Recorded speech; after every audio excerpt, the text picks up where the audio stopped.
Yeah, they're live. Oh, you're live.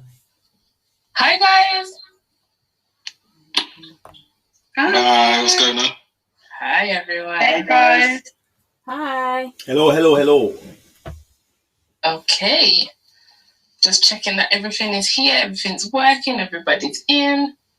Because we don't want to lose anyone. Okay. Sorry guys. Hi everyone. Welcome. We are here with some familiar faces and some new faces. But before we do, we're just gonna get started. So I'm gonna pass it over to me. You got glitter on your nose? Okay, let's go through. Thank you. Let's have a prayer, guys. Dear Jesus, we thank you for another evening. We thank you for allowing us to come back together as Can We Just Talk, and as we discuss, we hope that we can encourage someone. We hope that we can share some positive and some good advice to help us all and to help those watching. In your name we pray. Amen. Amen. Okay, so this is episode 6 of Can We Just Talk, and this week we are going to be focusing on finance and ways in which we can make it work. So, Jonathan, I'll let you roll through the intros. Right, so there's just introducing myself. I'm Jonathan Cherie. We also have Dionne and Marcus, and obviously we're here week in, week out, and we have 2 new guests. One of our guests you've heard before on some of our YouTube videos if you've had a look. So I'll just hand it over to Romana and Omar to introduce yourself. Tell us a little bit about yourselves, what you do, how long you've been together and stuff, and then we'll go over to Michael and Janine. Cool. So my name is Omar Buchanan. I work in finance. We've been together for 5 years in December. Hey guys, my name is Romana and I'm an entrepreneur, teacher and dancer. He's funny. Oh, he said gangster? A gangster, jeez! Oh! Great. Gangster with a D, okay.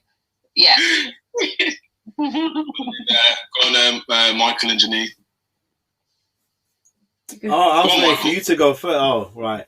My name's Michael Danzi, and I'm a home educator, digital marketing consultant. Got my own business, Danzi Marketing, and I'm Janine Danzi, and we've been married for 12 years. And I am a full-time home educator, and I have a business, J Danzi, where I make handbags and purses and fashion accessories. And that's it. See, only the best on Can We Just Talk, you know. Jeez! Jeez! Okay. So guys, today we're talking about finance, about all things money, within our relationships, how we deal with it. It's quite an interesting topic, hence we've handpicked some very qualified people to talk about this. I think one of the first things we want to kick off really, how much time do we spend talking about finances within our couples? Like, just roughly, do we talk about it every day? Do we talk about it like maybe at the end of the month? You see, sending for me already, you know? I didn't say anything, you know. I saw the slide up. So She knows what's coming, that's why. I am that person who, you know, when you're out and about and you're shopping and people are trying to call you and say, "Oh, excuse me, can you tell me what who you do this with? Or can you? I've got a way of helping you with like your finance." And I go, "Sorry, not me. It's my husband. Don't do anything. I don't have nothing to do with it. Sorry." That's it. Well, I think I don't think we talk about it all the time. Like, we don't talk about finances all the time, but I guess we have a conversation about it, yeah, and then we kind of just leave it. And I don't think we revisit it again until something changes. Yeah, probably. Unless it's something big, then it's kind of like what are you looking to spend all that money on that for? That sort of conversation. Or do we really need it? That sort of thing. Or we're trying to get some. I might be looking at something that I really like, want to buy. I was waiting for that to come. I was gonna say, you see, like, do you really need another pair of trainers, another pair of Jordans? Like, yes. Really? Yes. That's right, Marcus. Thank you, Michael. If it's Jordans, then why is there a discussion? It's Jordans, man. What is with these men and their trainers? Listen, when I was younger, I never used to have Jordans. Right. So now that I'm making my own money, Fair enough. I'm telling you, this is a bit of a running joke in our household, and I'm sure that Michael has more shoes than I do. No, you can't say shoes. Technically, no, hold on. Let's qualify terms here, right? Shoes gives you the impression of dress shoes and women's shoes. Footwear. Trainers and footwear casual footwear is a different kettle of fish. I'm with you, Mike. Yeah, man. Has he got more handbags too?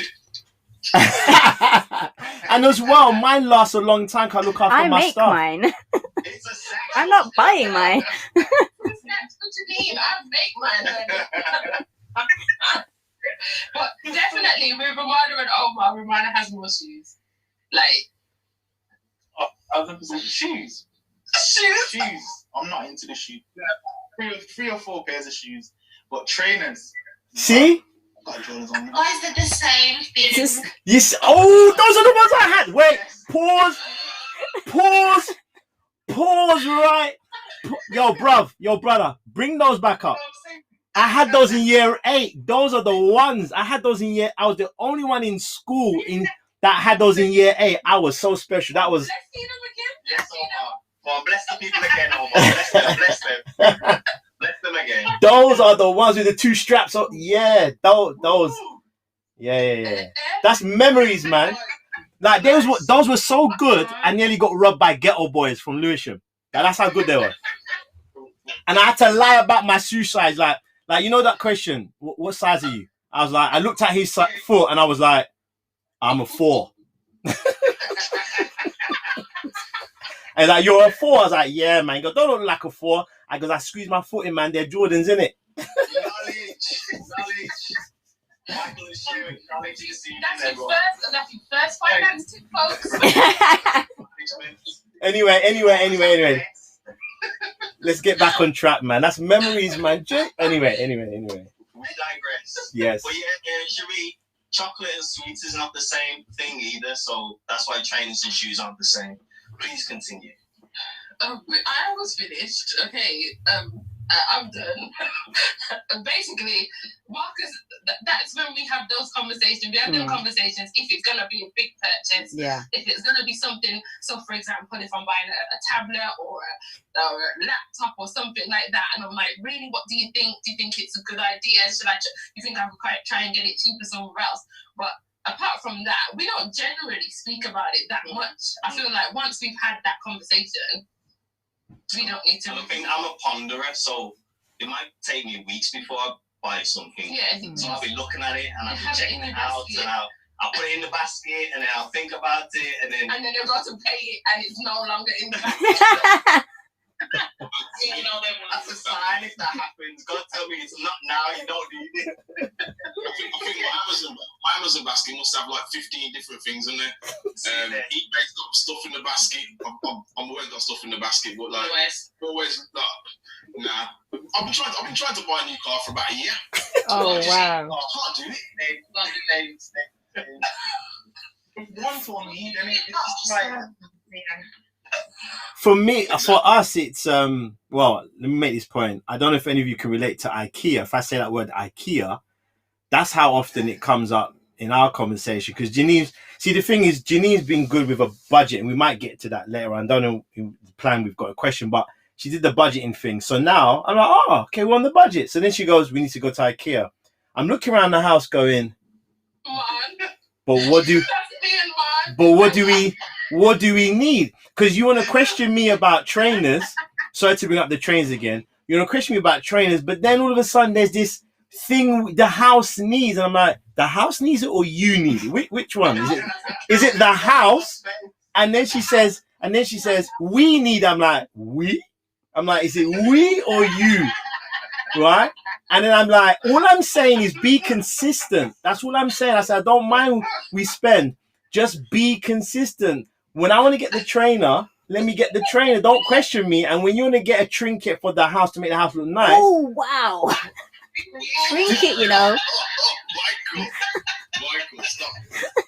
I can't back you there, Mike. You're on your own. Trinket, wow. No, that was the wrong word. Let's define terms here. Fine, quick, brother. See, that's the problem with live, man. We can't edit it and kind of do a retake. All I will say, in my defense, all I will say is, this man here told me, have a plan, do a mood board, make sure you have your color scheme down and know your plan and what you're going to get, and then get it bit by bit.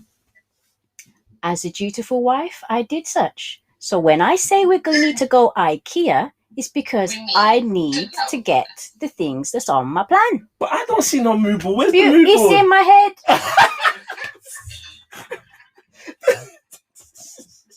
It's supposed to be on a board, not a mind board. It's anyway. It's in my head and it's in Pinterest, and that's where it needs to be. There you go.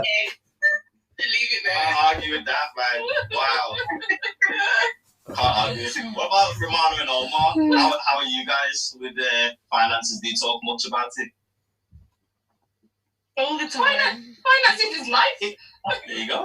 I think it splits between a want and a need. No, it I think it doesn't. has to split between a want and a need. If you guessing, bro. If you need it, Straight on the if tip. you need it. Omar guy works in finance, so Omar talks money. AM, PM, ZM, EM, all hours of the day. Like, Eddie, It depends on the conflict. I think it's just in him now. I'm used to it. Like if we're talking about loans and lending and things like that, then yeah. If we're talking about budgets and like personal stuff, nah, not really. I think every month, hands down, every month I'm on budget. Bam, bam, bam, bam, bam. What we're doing, so on and so forth. I think it's important. It's very, very important. But I think if you go into trying to go grab things here and there, because mom's a spender. So she'll love a shop. She'll love the IKEA. She will love the go out and go on the range or B&M and things like that for the house. 100%. You know, the budget's there. Go and do your thing. And I think it's good to have a little bit of like give and take flexibility, but as well as obviously having a bit of a structure. But if anything's being bought that doesn't fit the budget, roller coaster. Yeah. Then it. What are we talking? How like things that are not in the budget? Like what are we talking about? Like an item? Similar to Janine. If I want to drop into the range and pick up some canvases, you know, change the hallway, it's like that's not in the budget, bruv. That can wait until next. You know, I've got an example. So we were doing home improvements like 2 weeks ago, 3 weeks ago. The builder said, "Can you just go and get 2 lights and a bracket?" Ended up going to B&M. We spent about £50-60 on other things other than the bracket. We didn't even get the bracket in the end. Like 2 things that he asked for, and we still didn't come up with the bracket. We had to go back out and get a bracket. I'm saying, he sent us to the shop for 2-3 things. Bags and bags and bags. I'm like, nah, you see, I can't go with you. I can't do it. Cannot do it. I'll go somewhere else. Yeah, B&M's a curse, man. I don't like B&M. Certain shops, if you want to be on budget and you want to be strict, you have to avoid certain shops and avoid certain. But that's the whole point why you go there, and B&M's meant to be bargain shop. You're meant to be going there to save money. Like you go in to pop in and look for one item, and then you just find yourself over like just this something comes up with you, and you're just like, wow, I didn't think about buying that. Oh yeah, and it's cheap. I just try not to go. No, this is why you have to go. Listen, this is what I say to Marcus. Like, you get, so we're going on a tangent a bit, kind of. But like, when we say that this is what you need to go to the shop and buy, this, and this, and you go into the shop and you buy this, and this, all those other things that you forgot to put on your list, you will not see because you're just going in to get this, and this, right? When you're in B&M, I'm sorry. When you're in B&M, you go up that aisle and you go, and not, sometimes I stand in the aisle and I go, something around here I forgot to put on the list. I know it's around here. And then Write it down. And then I'll go, yes, I told you I needed to walk up this aisle. That's the reason. That's because you never went into the cupboard when you used it and wrote it down. Oh my gosh. Oh my gosh, shopping with a whole pre-list. Like, I'm just like, let's go in there, let's be inspired. Listen, it must be a man thing. I think so. Men want to go to the shop, get what you need, and come out. Amen. Yeah. Coming back to this. I'm about to write this one down, okay? Because I'm sorry. Going into the shop, is it a man thing or a woman's thing, right? Yeah, write it down. So, I mean, how easy is it, guys, for us to kind of stay on top of your finances in your couples? Well, let's have a look at individually then as a couple. How easy is it for you to stay on top of your finances? Does someone lead it, or is it a joint effort? Should someone take a lead role on it? I think. Sorry. Yeah, for us it was. I think at first it was kind of individual. We said, "I'll pay these bills," and then Cherie manage these bills, and we kind of just managed them and just went on. However, we dealt with it then. But I think that the more we grew and understanding finance more, especially in the process of buying houses and stuff, we started to understand that we need to like support each other with our bills as well. And things we didn't know, like things like our credit score, things Cherie does will affect mine, and things I do will affect Cherie's as well. We didn't know about things like that. Oh, didn't Cherie? We found that like later on, didn't we? I think just when we first got together, we just weren't that bothered. Yeah. If we're honest, like it was just like, just coasting through life. And then when we decided, no, come on, let's just be serious about things, and you're talking about buying a house, and it was like, right, let's get it together. And we were very transparent with everything. It was before the house, though. Definitely before. But it was like we were very transparent with what we had going on, so we could support each other. Because if you don't know what the other person's got going on, you can't. How can you support them if you need to? Do you know what I mean? So yeah. Do you think that that's something that like you mentioned that it was before you bought the house? Do you think that's something that you need to be thinking about right from a young age anyway? Do you think like that kind of stuff, so credit scores and all of that, do you think that's something you need to think about? I mean, maybe Omar, you could tap into that, give us some knowledge. Let me say something quickly before Omar, because I know Omar, you're going to be the expert, and I'm here as well to learn as well, Omar. That's a difficult one, because when you don't know, and I'm sure some of you might relate to this, when you don't know. So to even think about, I remember not even thinking because I just didn't have the information. So it wasn't even in my mind, even at 20, 21, even 22, 23, 24. And that's another discussion about self-belief, your experiences with money, how the rich are perceived in your family circle, your social circle, getting loads of money, especially from a Christian background, how people view loads of money, these negative associations. So it's only until I got married, child, it's like, oh, what am I going to leave for them in the future?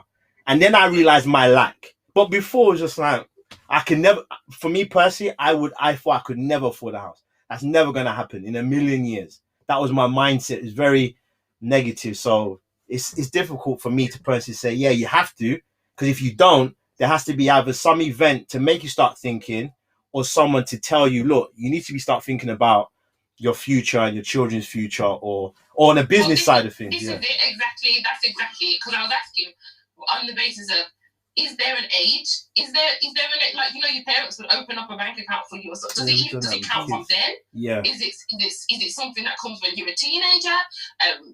What does it come when you're 18? When does it start? With your credit profiles, you build your credit profile from the age of 18, I would say roughly. That's when you start to kind of take things out. So if it's mobile phones or there's certain accounts that you can take out that will be on there straight away, like a basic current account, things like that. But I think the main thing is with credit is because a lot of there's not a strict sort of consequence that you will see straight away. Like, you know, if you do something bad on the road, it's going to be a consequence that the police is there, or it's like, you know, maybe like a family member may just draw you up or whatever that may be. But with credit, it's 6 months, 3 months, maybe a year, and maybe no one may even knock the door or anything like that. So you'd think, I can take this phone out, or I can take this Apple tablet or whatever it may be. If I don't pay it, then it is what it is. Do you know what I mean? And I think because there's not a consequence that comes at you straight away, it's only months down the line, people feel like it's easier just to deal with rather than saying, okay, well, you know, police are going to come knock on my door or something like that. Like, you don't feel like something's on you. Yeah. And I think that's the thing that, when it comes down to your credit scoring, when you were younger and parents weren't allowing you to kind of understand what it was, you probably were just thinking, I can just do this and I can do whatever, and everything could be okay. Yeah. But then only later on down the line, you get a CCJ and things kind of pop on your credit profile, and you actually have an understanding of what it is and what it was. And you're like, oh, well. Is there some weight behind when people say about having a landline? How do you mean? So, like, when they, like, people always used to ask you, oh, do you have a landline? If you were, I don't know, if it's something to do with a car, store card, anything like that, they always ask, do you have a bank, a landline? Do you have a landline? Yeah. Is that just an irrelevant question, or? Like, on your credit profile, you can have something called a public utility. It can be a mobile phone, gas, electric, water rates, or whatever. Council tax at the times. And these are the things that will be like, okay, well, you'll miss a payment. You'll never get a letter through the post or whatever, but it will appear on your credit profile. Right. A mobile phone has I think it's called a communication supplier. Same thing with a tablet or whatever that may be. Sometimes it comes as a loan. You miss a payment, it appears on your credit profile. Like, a lot of these things are tracked. Yeah. You know what I mean? So when you've got to be like, okay, well, you've got to be very vigilant. That's why, for me, like, when you guys were talking about who to lead, because they're working finance, I was like, man, we need to make sure everything is speak and span. If you've got a car and you're taking it back, make sure that it's proper, and make sure you're checking your credit profile every 30 days. And I don't know, like, there's times where I think you got caught out. We got caught out for like 3 months, and we made sure that was fixed rapid. Because, you know, as we all probably aware now, your credit profile is just a representation of who you are and your reputation of how quick you can pay money back, basically. I mean, in answer to the landline thing, from my experience of working a little bit with cards and that, that's kind of a security thing, because you don't want everyone coming in with a mobile and then you lose your mobile or get rid of it, then they can't trace you. Right. So the landline is kind of an additional security feature for stores and whoever else, for them to know, well, yeah, this person got a fixed address, they've got something coming in potentially, they're doing a house and all that sort of thing. So, yeah. Okay. So, what about 5 different incomes? Have you guys heard the saying of, if you have 5 different incomes, then you're someone that's going to be successful? Do you agree with that? Does that include your actual main job? Yeah. Have you heard that before? I've heard of multiple streams. Yeah, I've heard of multiple streams, but not necessarily 5. Yeah. Like, is it 5 individual or 5 as a couple? I guess, I don't know, just 5. I guess it could be as a couple. Yeah. I would say that it depends, because you got quality of life as well, isn't it? It's better to have one stream that's making you balling. You're working together. You still have time, spend time with the children. Then you got 5, and then you're just having to work. If you can manage that 5 and still have the quality of life, then all power to you, man. That's excellent. That's massive. But that's them entrepreneurs right there. Yeah. That's that man life right there. Yeah, man. If you can, we'll come on to that in a minute. Maybe she did say she was a gangster in a good way. I think all mothers are gangsters, to be honest, to give childbirth in the first place, and then to, you know, put up with us sometimes. But anyway, yeah, I think it depends. Well done. That was good. Yeah, I'll just say I think it depends. Like the quality of that's what I'm learning. That even like I'm working on my business, but as guys, we're like this. When we're on something, don't disturb me. Don't come in my room. Like you're focused, but then that focus can be also a weakness because you can spend too much time. So I would say if you can manage it, then yeah, man, that's amazing. If you can have 5 streams of income, even 2. Jonathan, what do you think?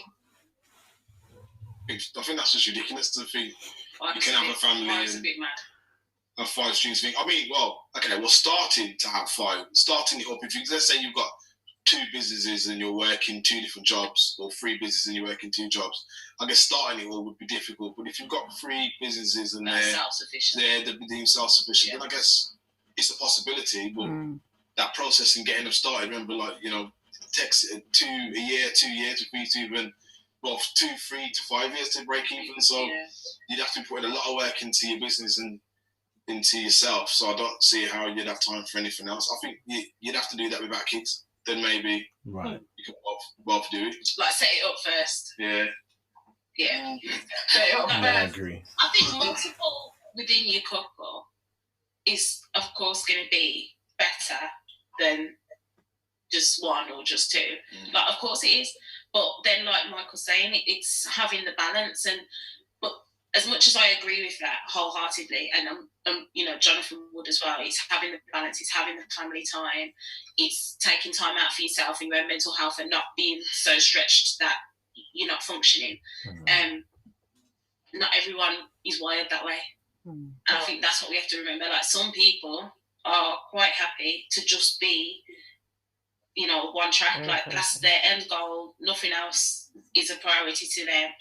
For us personally, I just couldn't see that would work. Like, that's mad. I think you're right. Because I look at my diary and I look at all the things that I have to do to me, Marcus, and the girls. And I have to take some deep breaths because I just like, I have to take some breaths because it is a lot. But then you got the elites. You get me? You have them category that are the elites, like Romana, that are just they're just on some next level, and they do exceptionally well. They do it with ease, and they make it look just like it's just a breath of fresh air. Yeah. So, man, this is you, girl. Like, go on. Let us know. I think we're coming from, all of you guys have kids, right? Yeah. So already we're in a different kettle of fish because me and Owen, we're child free at the minute. We don't have kids, so I think we have more time on our hands to do things for ourselves. However, I kind of disagree with what everyone's saying in regards to you need to have more time on your hands to have multiple streams of income, because there's different ways that you can have income. So obviously we have the typical one, which is obviously a full-time job that you're trading your time for money. You don't have to necessarily launch a business to have a second stream of income. You can be an investor. To be an investor, you don't even have to be present. You can put your money into something and then just let it come back. So that's the second stream. So you your first main job, then the investment. Then obviously you can have a business of your own, which I would recommend for saying. I know it takes lots of time to get it off the ground, like you said, Jonathan, to break even. But you know that the time that you put in, that's going to be your lasting legacy, as opposed to working for an employer where you're making someone else money. The time and your skill set, your knowledge, everything you're putting into this company to make that CEO rich. Imagine if you did that for your own entity, how rich your family could be, your children, what you leave behind for them as well. The time that you put into this job, if you put this into your own little empire, just throwing some nuggets out there. There's a book as well. I think it took me about 2 years to write a book, but once it's released, that's passive income as well. Because once you've released it, you don't necessarily need to do anything with it. It's on Amazon, it's on your website, and people just continue to buy it. forever. So that's also another stream of income. So it's not necessarily a case of you need to have the time to make this money come back to you. You can have certain things that take up your time, but then there's other things that, okay, that's making me money and I don't even have to look at it or think about it, which can be product selling. It's on your website and you drop shipping, lots of different things that you don't really have to blink and it's just making you peas, kind of. Okay. She's sick, you know. She's sick. She's sick. Like, how young were you when you even started this, man? I started my first company when I was 17, and then I went to uni and I got into a full-time job. The biggest mistake, I was just so unhappy. So I think I needed to experience that, if that makes sense, to kind of know how hard I need to work to earn that salary that I was earning full time by myself, self-employed. So How long did it last? 3 months? Shut up.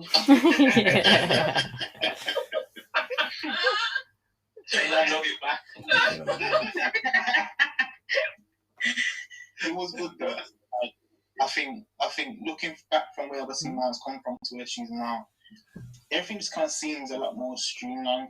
Like you can see like she's been working on it for such a long time, even though from such a young age, but for such a long time, it's just streamlined now. And then now when she's doing different things, it's like, oh, you're doing that now? Oh, okay, no problem. And there's something else that comes probably the other year, and it just keeps rolling. It just keeps rolling. Like, just for example, 5 is nothing. For example, sorry to cut you, Dee, Marcus, Jonathan, and Sheree, just like how we've got this platform here, Can We Just Talk? We're recording the videos, they're going onto a site. If you wanted to monetize up them eventually, because it's you guys' time and effort, etc., and people are like, you know what, I really like the content I'm learning. You can have like a private hub where all the videos go, and it's like pay a monthly subscription of A, B, and C, and get 30 minutes free marriage counselling. You guys only hour.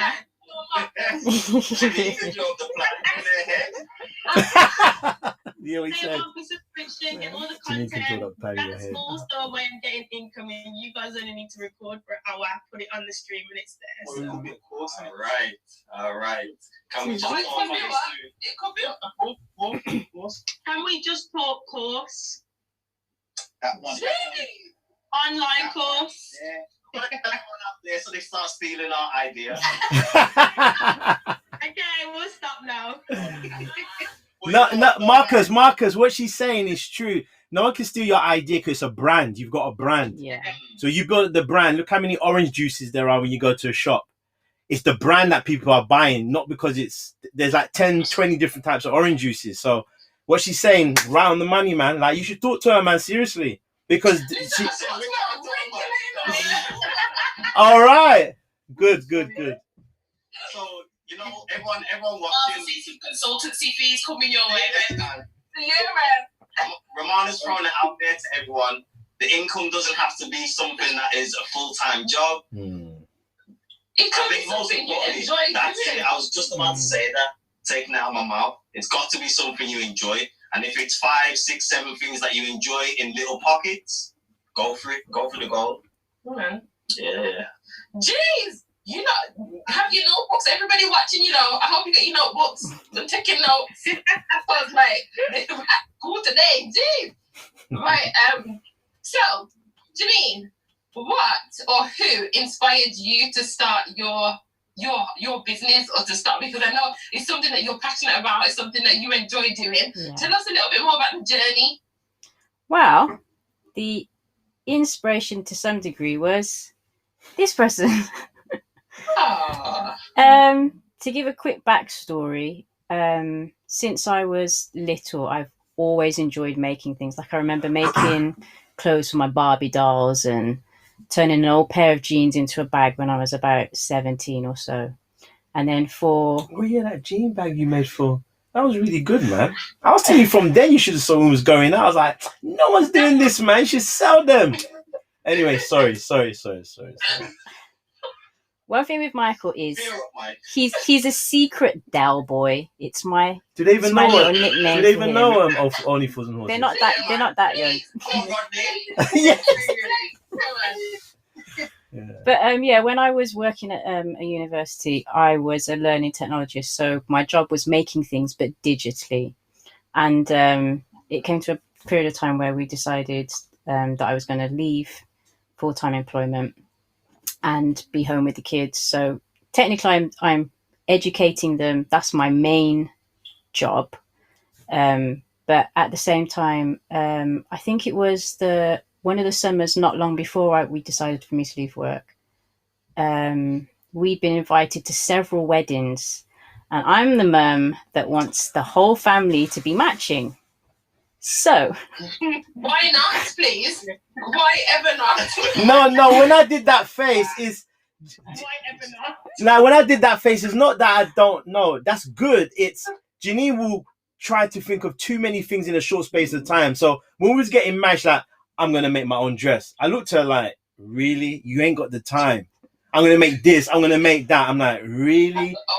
So I like the fact that Janine can make, and but then I'm gonna make this, but she gives herself this, and I know she's gonna get stressed, and I'm like, Jay, organize, plan. I'm about planning, organize, I'm a bit pull too, it down, and then she's too off the cuff. And then the thing is, if she was off the cuff and she could work under pressure, it's different. I can work under pressure, stress, I can put something out.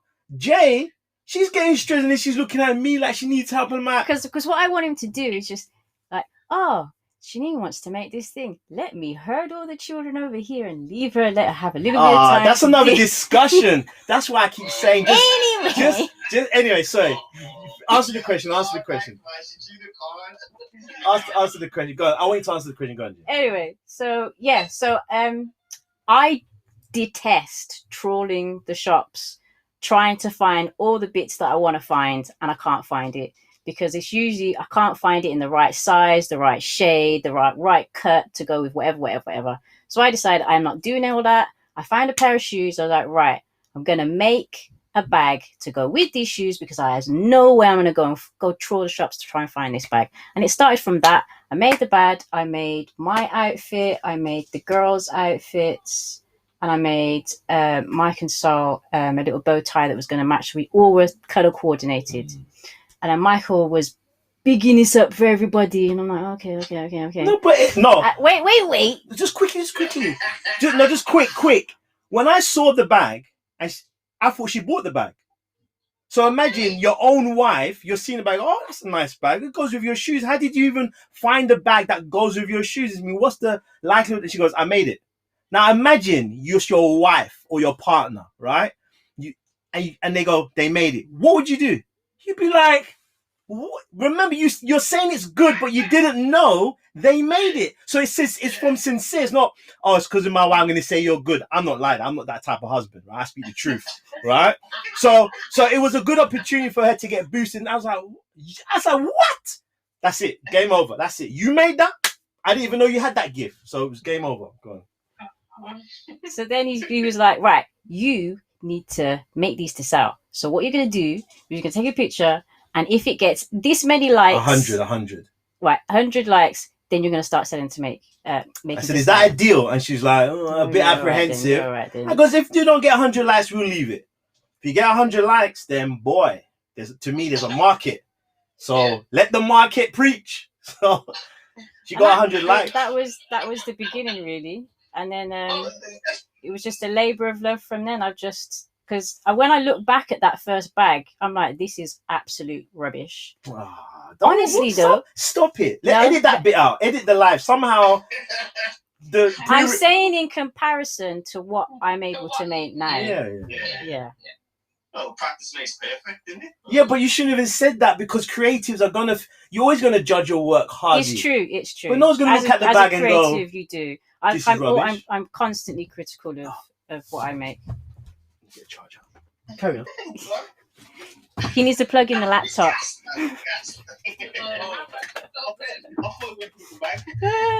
Oh no! Was that?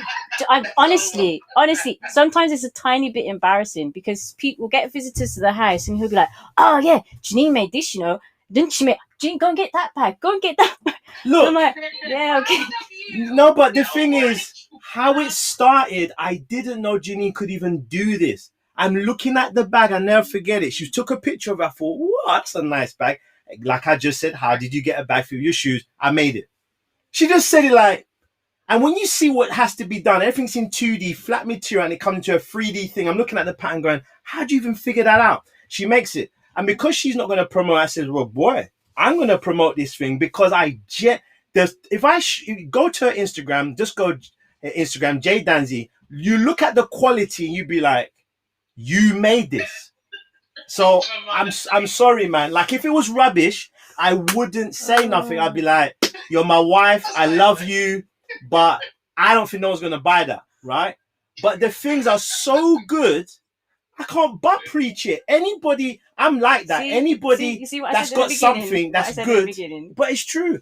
I feed off other people's success. When I see someone who's got a talent, a gift, anything, I feed. It gives me so much pleasure to be like, yo, do your thing, blah, blah, blah, blah. That's just in me naturally, and especially with my wife, it's 100-fold. So I don't make no apologies. That's what I'm calling you. Michael DJ Khaled Danzy.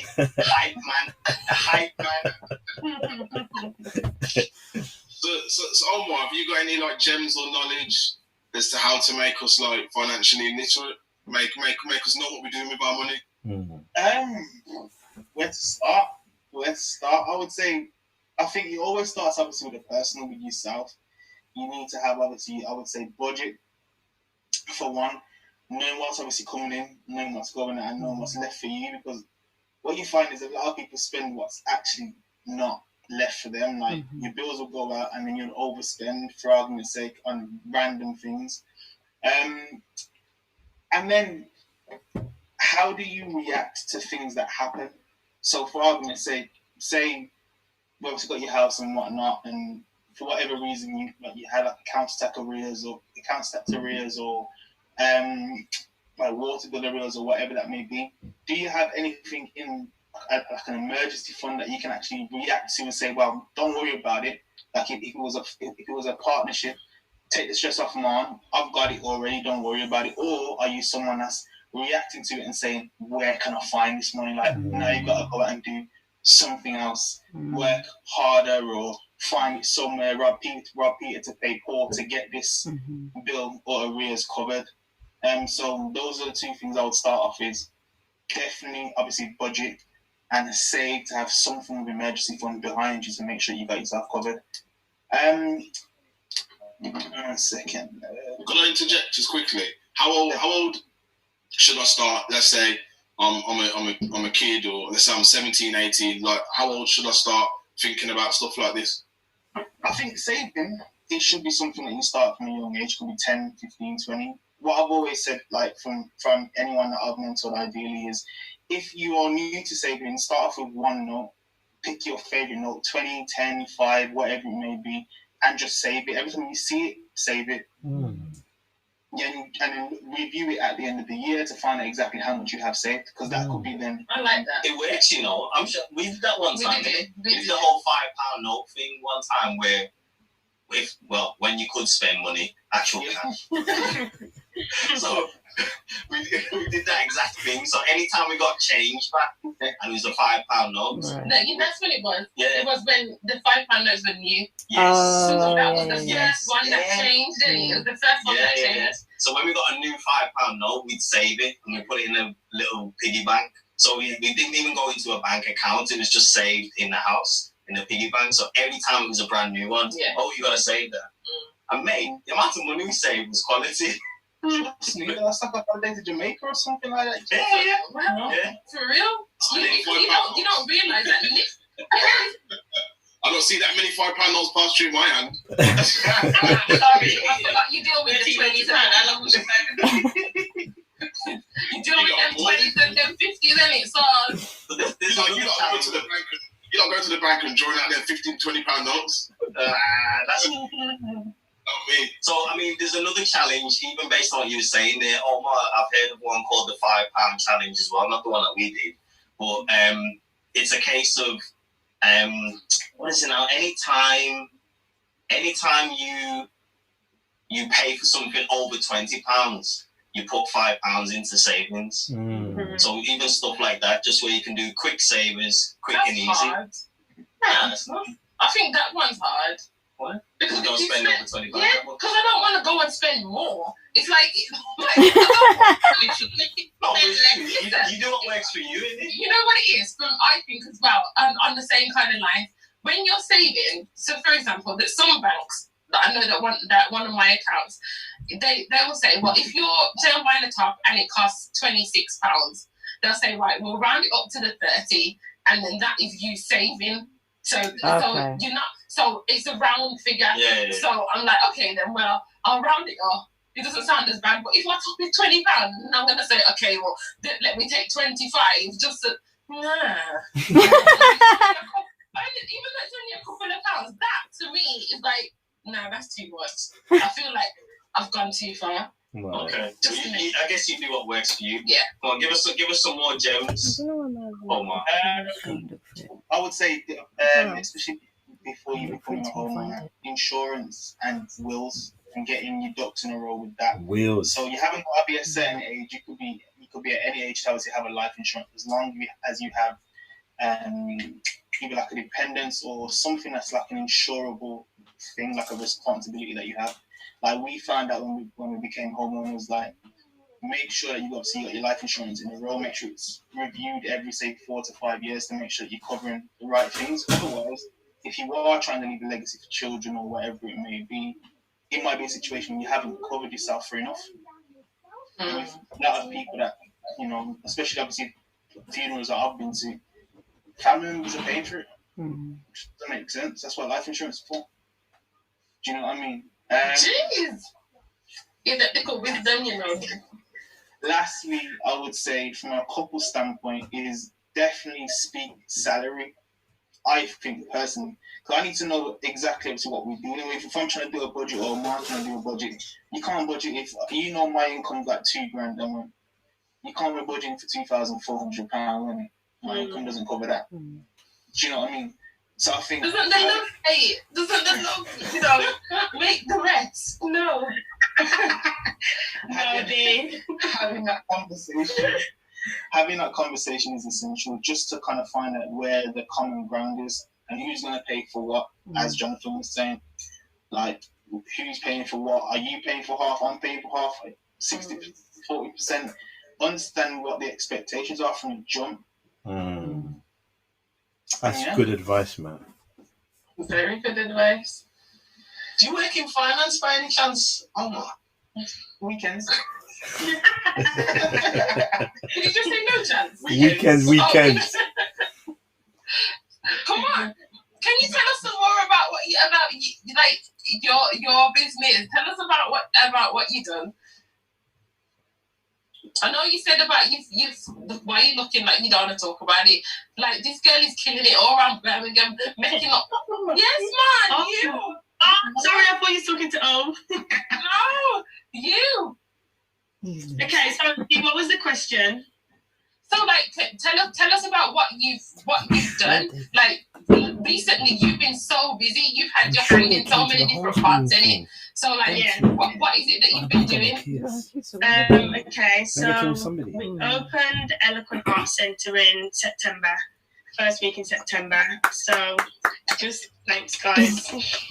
It's closed now because of lockdown, gutted, but we moved. So just to give a bit of a background story, when I was 17, I launched a dance company with my mum. Just thought we'd have a little dance class, invite some kids to come down. I think the first dance class we had about 10 kids, and I was like, yay, success.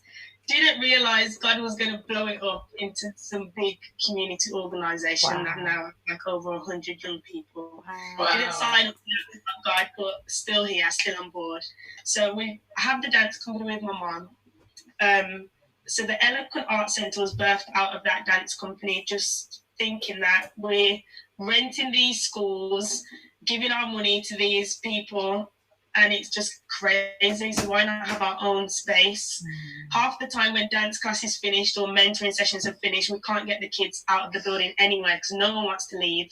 Until we say, who wants to clean? Everyone goes home. Just thought, let's have our own space where we can develop these young people and our community to be creatives in different areas. So we got a 2-story building with a music studio, dance studio, podcast recording, photography, makeup. We went to town because our generation needs this. You know, we owe it to them to pour into them, and Not just that.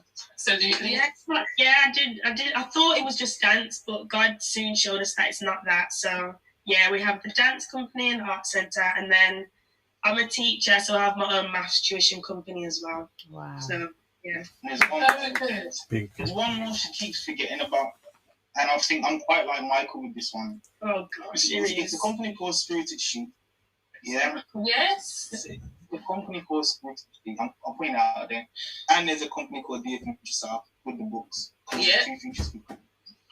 And it's digital art, so you can put it on bags, which we might have to speak to Janine about 100%.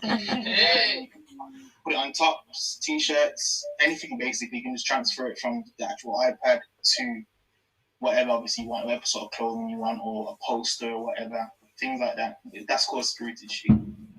Thanks. Yeah. But it's good because it's inspirational. So basically, Spirited She, it's like, you put out like devotions to empower women, to empower young girls. I mean, your book that you wrote, Dear Future Self, that's it's almost like a little journal that young people and grown folk as well, because we use it too. We just reflect, and it's journaling. It's what have you done, what have you achieved. Looking back on your blessing, the way how God feeds through it as well is just so nice, and it's really good. So don't play it down. It's really good. What you're onto. No, but for true, what God bless, no man curse, man. You walk in it, walk in it. There's a reason why Psalms 23 says, "My cup runneth over." That used to confuse me. I'm like, why would you want your cup to run over? Like the imagery. But until one day you experience it, you go, like I poured some smoothie the other day and it was getting right to the top, and I was in the kitchen screaming, going, "Oh, cause I seen if I could put it right to the top." Then Aisha came in with her big lips, like trying to get it to run over. So it's. Man, yeah, I'm really excited by what you shared, Romana. Really, that's powerful, man. Powerful. Yeah, no, everyone's doing big things, man. It's good. It's good to see everyone prospering in all that they're working at. And I think again, it goes back to that most important thing, even about those full-time jobs. If you don't enjoy it, my advice would be to come out of it and find something else to do that you do enjoy. Because if you're going to wake up every morning and you don't enjoy it, you're going to wake up every morning and have to go to it, but you're going to hate it. And it can be depressing. It can stress you out. You're not gonna enjoy your life doing it. So yeah, definitely. Can I share something quickly, Marcus? With one of your questions, something practical with the children about finance. Janine, during the first lockdown in March, she made a mask for me, right? So again, I took a picture of it, put it on my Instagram, put it on Facebook. I didn't really want to wear a mask, right? But I wore it because I was like, hey, you never know. Sales just went through the roof. Like she was inundated. It was crazy. No exaggeration. We're sitting at the dinner table and the phone's just pinging every day. Ping with orders. Ping, ping, ping. Wow. So she's trying to get our eldest to help out. You know how she's dragging her feet. So I said, Jay, incentivize it, man. They're kids. They don't see things as we see things. It's a pay her. I said, don't change her tune. So how much was you paying her? She was getting a good wage per hour. How much is she earning? I will not divulge her earnings. She got a good wage. She made a literally, when I heard how much she got, I was like, what? Because anytime I said, Isabel, come help me cut this, Isabel, cut. Yes, yep. And then she was sure, she had a little timesheet. She came, Mummy, you need to write down how long I worked for. And she was dedicated, and now she was willing to help out anytime because she saw real money going into her account. And now she's got this stash of money just sitting there, right? It's a lot of money for an 11-year-old, right? Because that's how much orders she was making. And I said, you see that? And then the other two were getting a little bit. I was like, like Solomon getting jailed. I was like, what do you mean, man? What do you mean, why have you got no money? Yeah, I said, I'll keep telling you, you have to work. Thing don't come free. What you see your sister there working hard, helping your mum. She's working. If you want to make some money, ask your mum, what do I need to do? And get paid, innit?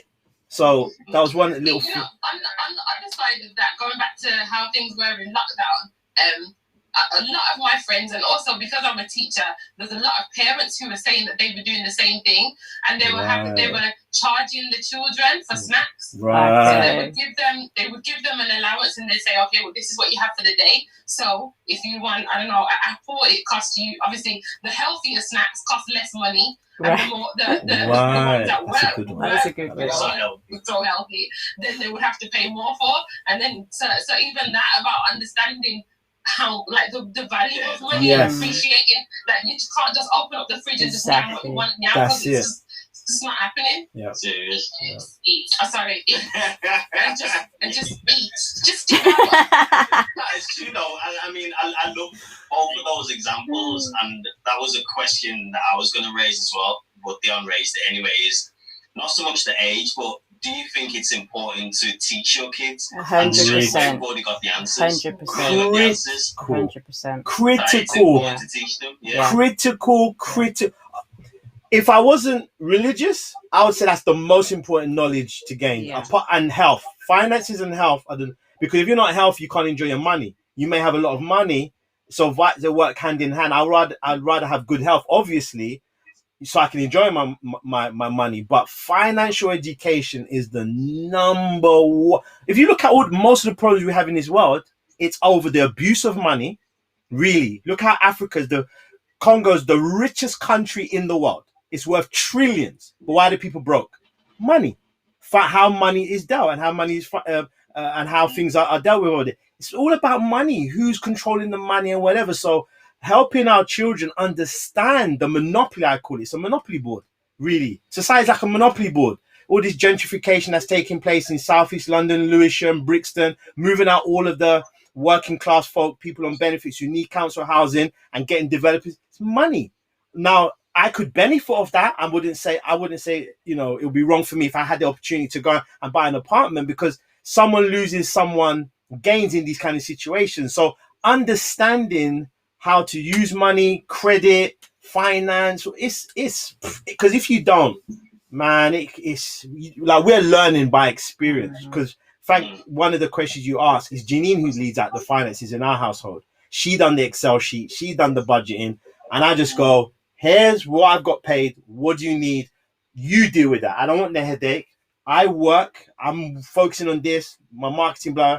You just focus on the finances. But because I didn't understand it, and I've made trying to pay off debts and all of that stuff, because you're just naive, sillily naive, and it's not good when you fall on the. So I think it's critical. So I mean, Omar, just another one from you, if possible. This might be a whole new topic for another discussion. But what about crisis management? So we all talk about money and making it. So what happens in a situation where you start to lose money or you get into a financial difficulty? How do people deal with that? Is there any information within your field that you can give to people? I think the main thing is obviously you need to plug the hole. So find the hole of where it is first. That's why the budgeting is majorly important. You need to find out where your B&M is the hole. IKEA is the hole.